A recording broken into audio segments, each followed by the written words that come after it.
Hi guys, today I'm going to be showing you how I managed to take a minute off my 5k time in just 3 months to finally break 16 minutes for the 5k.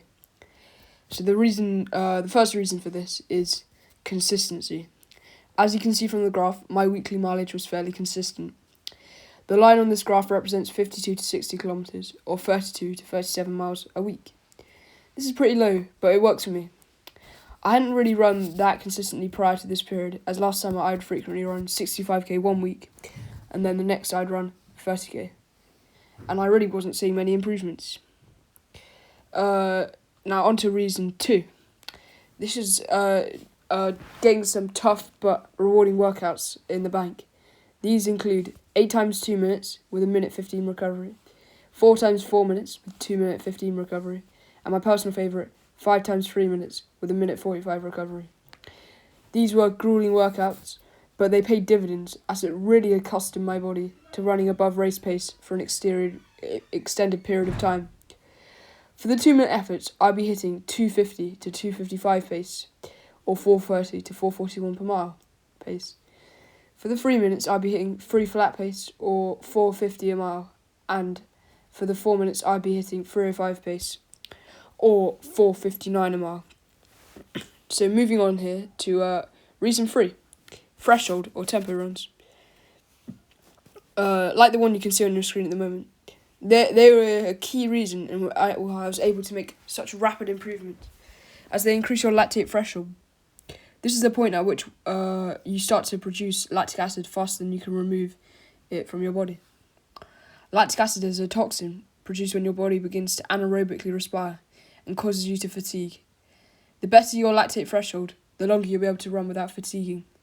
So clearly here I was seeking to increase the amount of time I can run without fatigue, which is only sensible because that's going to increase how quickly I run. So reason 4 now. This is following a structured training plan. Prior to December, this wasn't the case. I was making up my running as I went along pretty much, and this led to some poor workouts and some inconsistent mileage, as I mentioned before. I didn't set my training plan myself, but I'll take you through each run. So on Monday I did a steady run. This is usually at about 3:55 per kilometre or 6:19 a mile. However, I think this is slightly too fast, and I now prefer to do them at 4:05 per kilometre or 6:34 a mile. In total, this run was usually about 13 kilometres or 8 miles. Tuesday, this is a hill workout, generally 8 times 50 seconds with a jog back down recovery, usually averaging 3 minutes per kilometre or 4:50 a mile each rep. Thursday, I would do, I rotate between the sessions, you can see at the moment on the screen. I won't go over this because I've already covered it in the previous reason. Friday, I did 5k threshold / tempos. These are usually 15 seconds slower than race pace, but for 4 kilometres or 2.5 miles. And tempos are a minute slower than race pace, but for 5 kilometres. Just saying that these are slower than... Yeah, these are slower than 15 seconds slower than overall race pace. And then on Saturday, I do a longer run for 14 kilometres, trying to attack hills. Now, another reason for this is failed time trials. As you can see from the splits on the screen, I kind of gave up towards the end and eventually called it a day before the 5k mark. At this time, it was really disappointing, but looking back on it, I can view it as a positive experience. This is another time trial. I completely blew up on this one.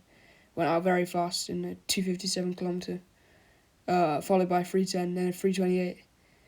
I paused my watch immediately and deleted the run because I was frustrated with it. Anyway, that was my journey, guys. I really hope you enjoyed the video. I hope you found it somewhat interesting, possibly even informative. Yeah, see you for the next video. And yeah, goodbye.